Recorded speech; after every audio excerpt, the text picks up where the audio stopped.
শুভ ষষ্ঠী মিষ্টি খেয়ে ষষ্ঠীর সন্ধ্যেটা শুরু করলাম, সেজে গুজে বেরিয়ে গেলাম ঘুরতে। এখন যাচ্ছি, দেখো কেমন লাগছে সবাই বলো।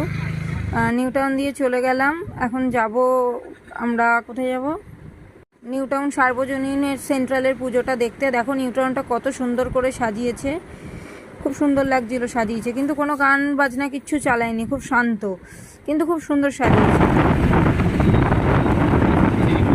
উন্নয়নের পদের তলায় আমরা এখন সিগনালে দাঁড়িয়ে, সায়ন উন্নয়নের পদের তলায় চলে এলাম সেন্ট্রালের ঠাকুরটা দেখতে। নিউ টাউন সার্বজনীন খুব সুন্দর করেছিল।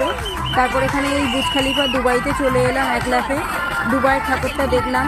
তারপর হঠাৎ করে আমার বন্ধুর টাকা বেশি হয়ে গেছিলো, তাই 3টে ফুটবল 150 টাকা দিয়ে খেললো, কিন্তু কিছু পেলো না।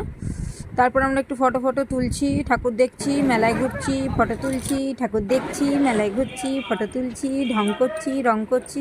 তারপর কিনে নিলাম একটু হাবাই মিঠাই, হাওয়া খেতে খেতে হাবাই মিঠাই। তারপর ভোর 5টা বেজে গেল, ঠাকুর দেখা শেষ হয়ে গেল, বাড়ি আসছি। কিন্তু ওয়াও দেখো পূর্ব দিকে ভিউটা দেখো, ভিউ দেখে পোষালো না, তাই এখন আমরা রাম মন্দির যাচ্ছি ভিউ এনজয় করতে। মানে এখন রাম মন্দিরে যাচ্ছি ভিউ এনজয় করতে। পিছনটা দেখো আর সামনেটা দেখো, সামনের মানে জাস্ট হেভি লাগছিল সামনেটা। এত সুন্দর ওয়েদারটা ছিল সপ্তমীর সকালে, মানে এত সুন্দর লাগছিল, কি সুন্দর দেখো পাখিগুলো লাইন করে বেরাচ্ছে। আমরা ঘুরলাম একটু, রাম মন্দিরে দাঁড়ালাম একটুখানি, আবার ভিডিও করলাম, রেস্ট নিচ্ছি। মানে বাড়ির সামনে রাম মন্দিরে এসে একটুখানি রেস্ট নিচ্ছি। রেস্ট নিয়ে চলে গেলাম একটু কাশফুল দেখতে। পুজোর আগে লোকে কাশফুল দেখে, আমরা পুজোর পরে কাশফুল দেখতে গেলাম। কাশফুলের সামনে একটু ছবি তুলে সবাইকে টাটা করে বাই বাই, সি টাটা।